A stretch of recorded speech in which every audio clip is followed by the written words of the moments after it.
She appeared at his fence line just before sunrise, the kind of morning where the light comes in slow and the land goes still. Her name was Ishkeh, a Chiricahua Apache name meaning she who endures, and she had been running for 3 days. She carried nothing but a knife tucked into the fold of her skirt, and bruises she had long since stopped counting. She was not looking for rescue. She was looking for water. The man whose fence she found was called Cole Merritt, 31 years old, a rancher on 200 acres of hard New Mexico ground, alone for 2 years since grief had taken something out of him he hadn't got back. When he came out at first light and found her at his trough, he did not reach for his rifle. He just watched her drink. What followed between these two people, the quiet cowboy and the woman the territory had already written off as someone else's property, would not be simple or fast. But when Cole Merritt asked, quietly, "Who hurt you?" and she understood enough of his words to feel the weight behind them, everything changed. Because no one had ever asked her that before. Not the traders, not the lawmen, not the men at the fort who looked straight through her. No one had ever stood between Ishkeh and the men who owned her. Not until Cole. The man who hurt her was coming back. He was bringing riders. Watch until the end, and if these frontier stories move you, take a moment to like and subscribe. It helps more than you know. The New Mexico Territory in the autumn of 1873 was a place that made people disappear. The land could do it. A man could ride 2 days in any direction and never see another soul. But men could do it too, and the Comanchero traders who worked the country between the Pecos and the Rio Grande were among the worst. They traded in horses, guns, and people, and no one with sense asked too many questions. Duro Vance had been working the salt flats for 7 years. The law was thin out there, the army was occupied, and a man with enough guns could call himself whatever he pleased. He had taken Ishkeh during a raid 2 winters prior, after her father was killed and her brother driven into the mountains. He kept her as a camp servant, which was what the traders called it when they wanted to sound like something other than what they were. His temper ran fast. His hands ran faster. Ishkeh had survived him by being useful and invisible. She cooked, tended horses, repaired equipment. She learned enough English to understand commands and enough silence to avoid offense. She watched. She waited. When Vance rode ahead to scout and left only one rider behind, a young man half drunk and asleep by noon, she took a water skin, a knife, and a direction. South. She ran for 3 days. Cole Merritt had come to New Mexico from Texas on a cattle job that turned into a land claim. He had 40 head of cattle, a horse called Rope, a dog named Wick, and a house with 2 rooms that echoed more than it should. His wife had died 2 years back. Fever. 3 days, nothing he could do. Since then, he had gone through the motions of the ranch without much investment in the outcome. He planted, he branded, he fixed fence. He ate alone. The Garcias 3 miles out checked on him occasionally. He was polite when they came and relieved when they left. He was not a hard man. He was a quiet one, which is different. There was something still in his eyes that strangers read as coldness, but people who knew him recognized it as grief that hadn't found anywhere to go yet. He had no particular feelings about Apache people, which was unusual for the territory in those years. Most men had been handed a story and decided to believe it. Cole just didn't find those stories useful when he was standing in front of a real person. He found her at the water trough at the north end of the property. She was crouched on her heels, drinking from cupped hands, and she didn't hear him until Wick barked once and stopped at a word. She came up fast, hand going to the knife, eyes dark and deciding. Cole stopped walking. He raised both hands, palms out. She was young, mid-20s, wearing Comanchero camp dress, not traditional Apache clothing, a wool skirt, a rough blouse, worn moccasins. Her hair was loose. Scratches ran along her forearms, the kind you get from running through brush in the dark. Along her jaw, the greenish-yellow edge of a bruise that had been there a while, and below her collarbone, where the blouse had torn and been retied, a darker one. Fresher. Cole did not stare. He kept his eyes on her face.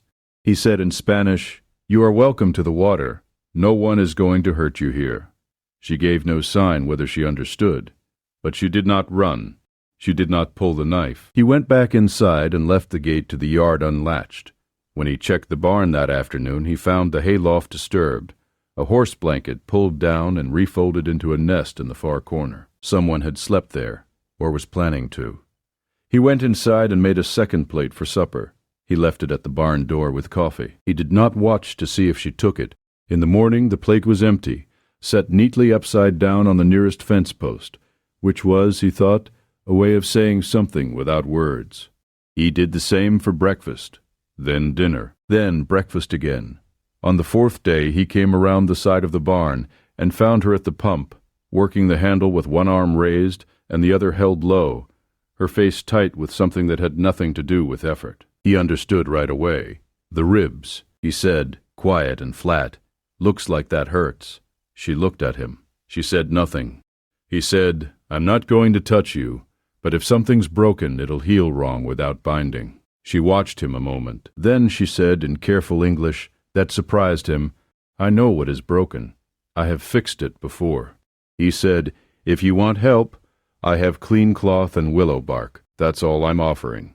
He went back inside. 10 minutes later, she knocked twice on the doorframe. He set the cloth and the bark tea on the table, stepped back to the far wall, and looked out the window while she took them. He heard her breathing change once, a sharp sound, cut off fast, and then she set the leftover cloth on the table and walked out. He did not follow. That night he sat on the front porch and thought it through. He could ride to Tularosa, 14 miles south. He could report a person on his land. He could find out where she came from and who was looking for her. That was what most men would do. He thought about her hand going to the knife. Not aggression. Habit. The way she had looked at him.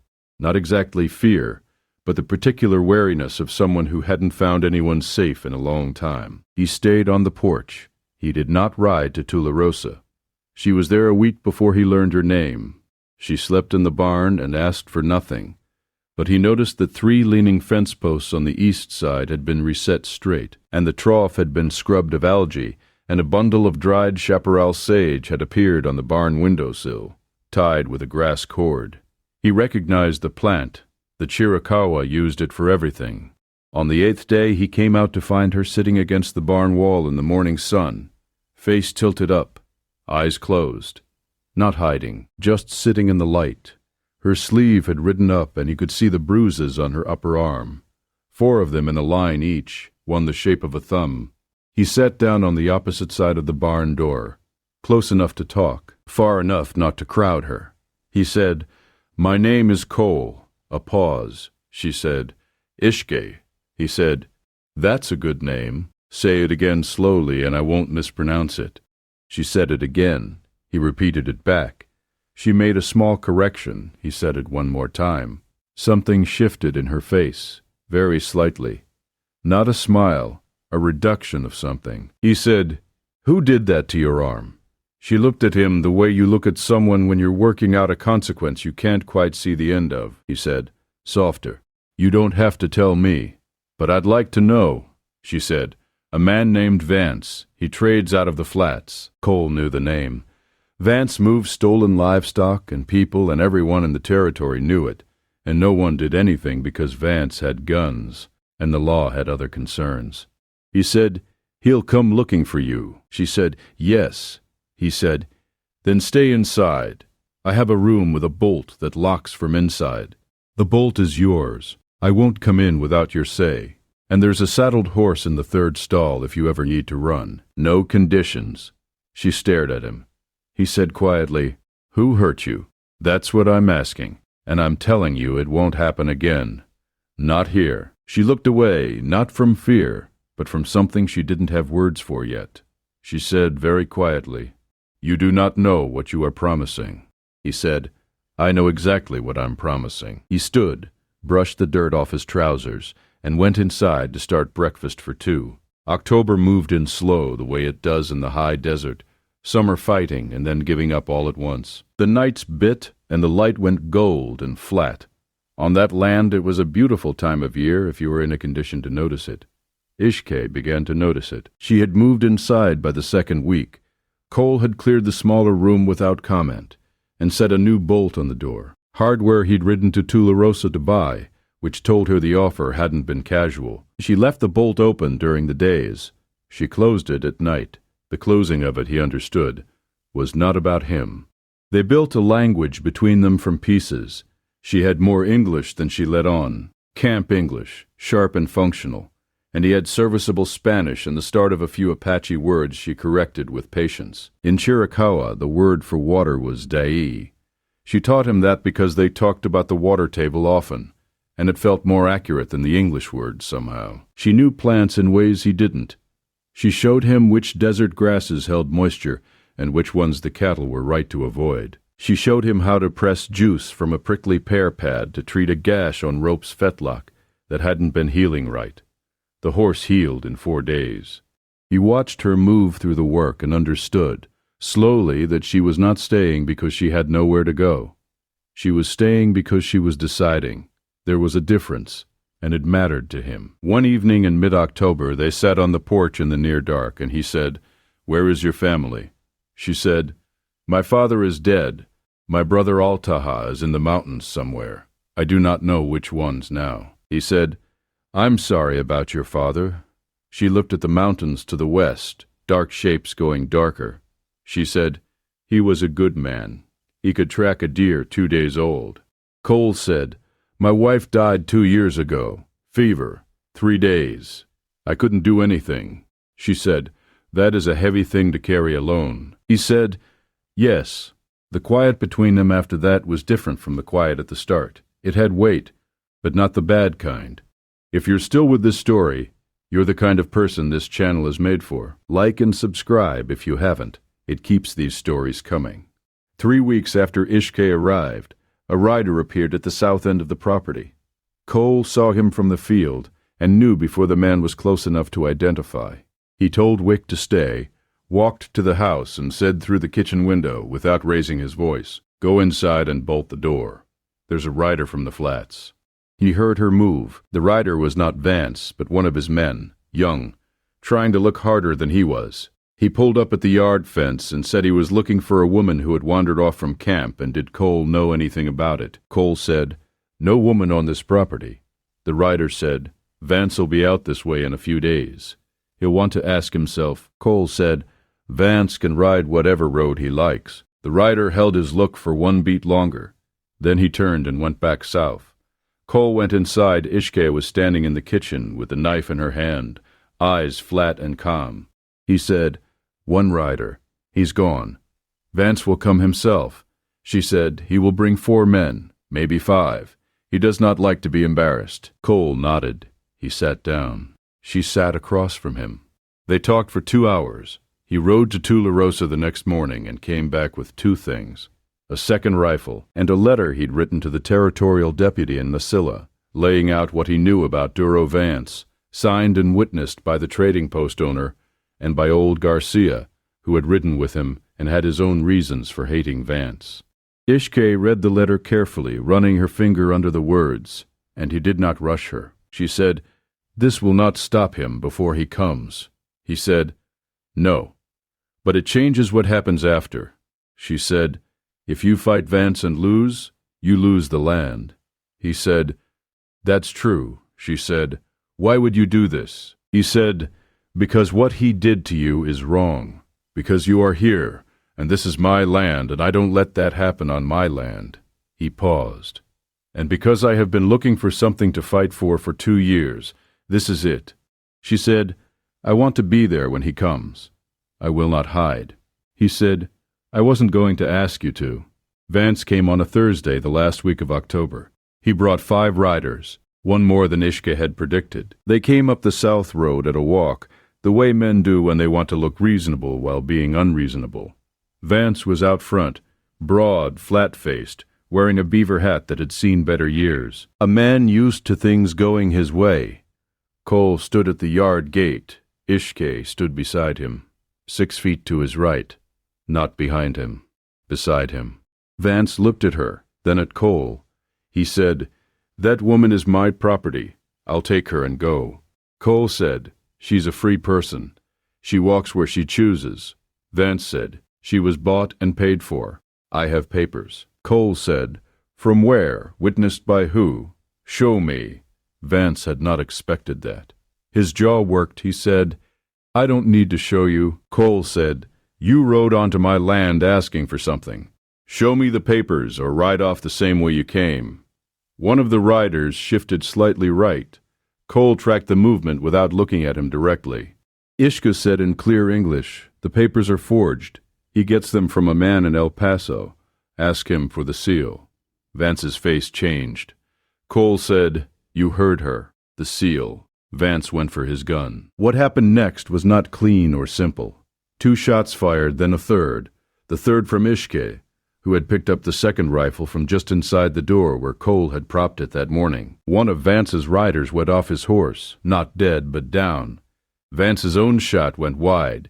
He pulled up short when he found Cole still standing and Ishkeh with the rifle up, and 4 of his 5 men sitting very still in their saddles. The math was not in his favor anymore. He sat his horse with his gun at his hip and looked at Cole. Cole said, "Ride off." Vance looked at Ishkeh. She said nothing. She held the rifle steady, and her face was completely calm. He rode off. His men went with him. The one on the ground got himself up and limped to his horse. Cole watched until the dust settled. Then he looked at Ishkeh. She lowered the rifle. She said, "Your arm." He looked down.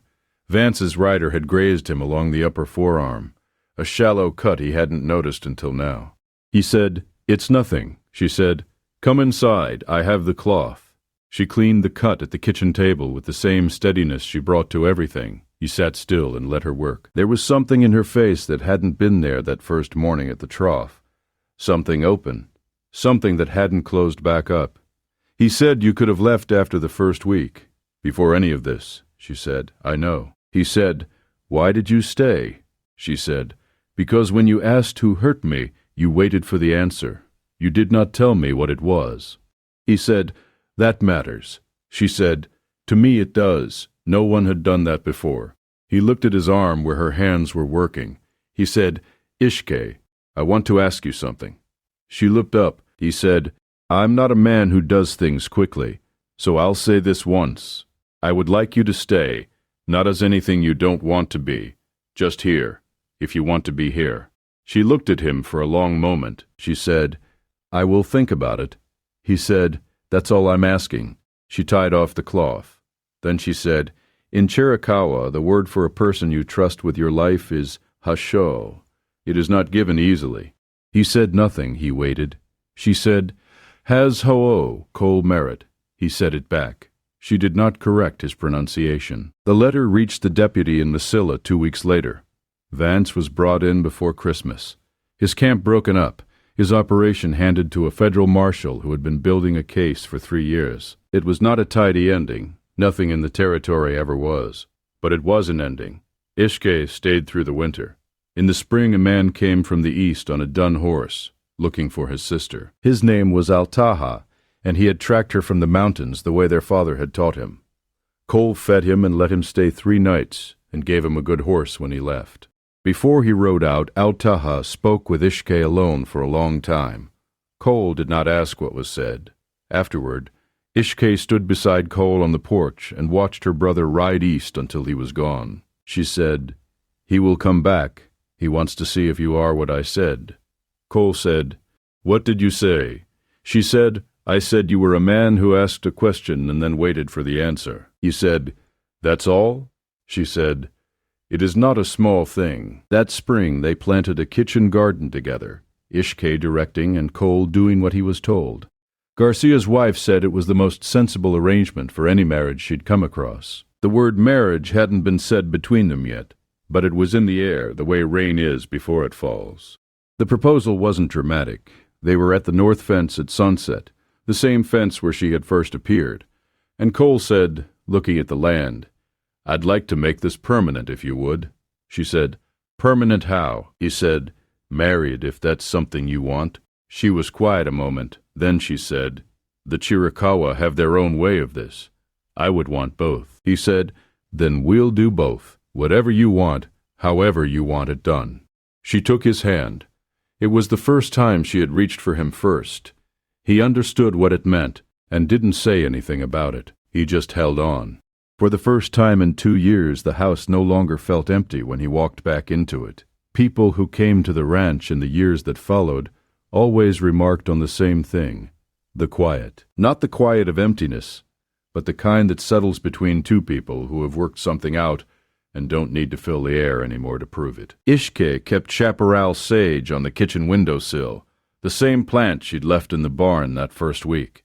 Cole kept the bolt on her old room even after she left it permanently open, because she had asked him to. She never explained why. He never asked. What had started in fear, a woman at a trough, a man with his hands raised, both of them reading the danger, had become something neither of them had exact words for. They knew it by the way the mornings felt different. No one had ever stood between Ishkeh and the men who owned her. That was what she turned over, long after Vance rode off that Thursday. Not the gunfire, not the deputy's letter. What she came back to was Cole at the gate. No politics, no reckoning of the cost, just a flat refusal. She's a free person. She walks where she chooses.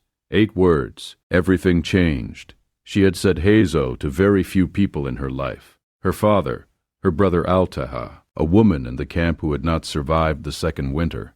Now she said it to Cole Merritt, a quiet man on 200 acres of hard New Mexico ground who had asked who hurt you and then done something about the answer. And she meant it. If this story moved you, please like and subscribe. There are more frontier stories waiting, and every subscribe helps keep them coming. Thank you for being here.